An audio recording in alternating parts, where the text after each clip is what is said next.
Hey everyone, and welcome to The Explainer. Look, today we're breaking down a civilizational shift that honestly isn't just coming down the pike, it is literally already here. We're unpacking a really deep dive conversation with Elon Musk about this incoming wave of AI and robotics. And let me tell you, this isn't your standard tech update. It's a profound look at what actually happens when intelligence and labor become, well, virtually free. So let's just get right into it. The stakes here are absolutely massive. Musk uses this incredible metaphor to frame exactly where we're at right now, and it poses a question we all kind of need to be asking ourselves. How do we head towards Star Trek and not Terminator, right? The whole goal here is to steer the ship away from some dystopian, scarcity-driven nightmare and head straight toward an era of just unimaginable, sustainable abundance. To figure out how we actually pull that off, we're going to walk through four main pillars today. First, the Supersonic Tsunami. Second, powering the intelligence. Third, universal high income. And lastly, speedrunning Star Trek.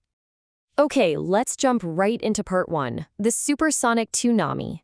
Guys, there is a massive, totally unavoidable wave of artificial intelligence and robotics crashing into our reality as we speak. There's no off switch, we can't slow it down. Just look at these aggressive short-term deadlines.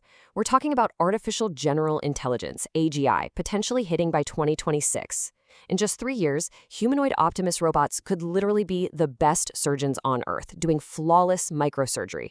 And by 2030, the prediction is that AI will fundamentally exceed all combined human intelligence. It's going to completely blow past what Musk jokingly calls our biological meat computers. Now, with intelligence scaling that fast, you're probably thinking, how do we make sure it doesn't just turn on us? Well, the strategy to align this superintelligence so it actually values human life comes down to programming it with three unshakable drives. First, objective truth. This basically stops the AI from going insane or being forced to lie. Second, curiosity, which naturally fosters a genuine care and interest in humanity. And third, beauty, to make sure the future it ends up building for us is actually an awesome one. All right, moving on to part two, powering the intelligence. Because, AI can't just run on good ideas. We have to look at the physical, real-world bottlenecks.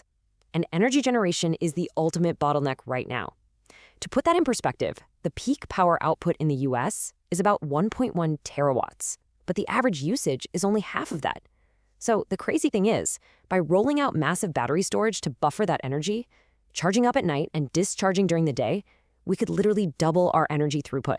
And we wouldn't even have to build a single new power plant to do it. But generating the power is really only step one.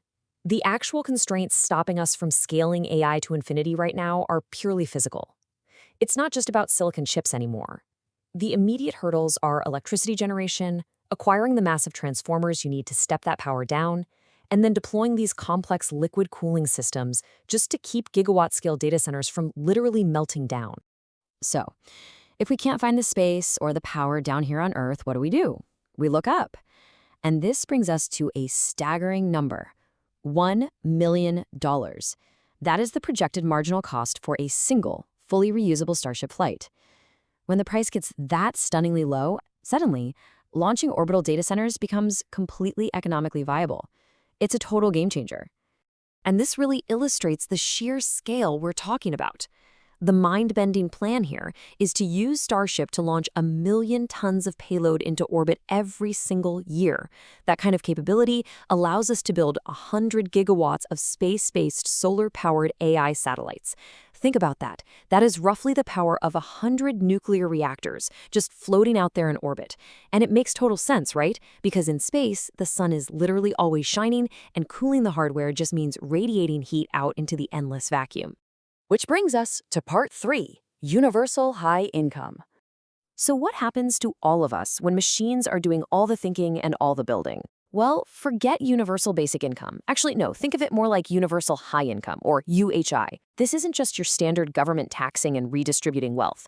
We are talking about a massive, fundamental deflation of prices. Because AI and humanoid robots drive the cost of intelligence and physical labor to practically zero, the cost to produce almost anything drops near zero. It essentially grants everyone access to whatever they want and need. But your personal path to getting there? That depends heavily on what you do for a living.